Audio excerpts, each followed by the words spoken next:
Hey guys, and welcome back to this channel. In this video, I will be showing you guys how you can create a compound clip on CapCut PC.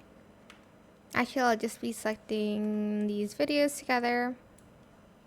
And on this one, I'm just going to, mask it.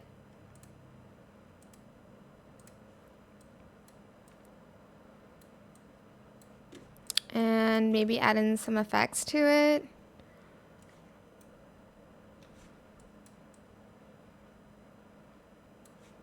Okay, so to create a compound clip, super simple.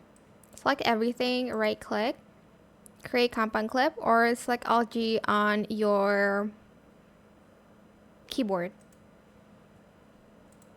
And it's going to create a compound clip. If you want to edit it, just double click on the compound clip. And here you can edit, add more filters and stuff. To go back, you're just going to select this icon. Here I'll show you that you can add filters and other stuff here. Go back. And voila, that is it. I hope this tutorial was helpful for you guys. Don't forget to like, comment, share, and also subscribe to this channel if you haven't done that already. If you have any more questions about this video, just leave it in the comment section down below. I will try my best to answer them all for you guys. And if you found this video helpful, please click the thanks button as well. That is it. Thank you so much for watching. Bye.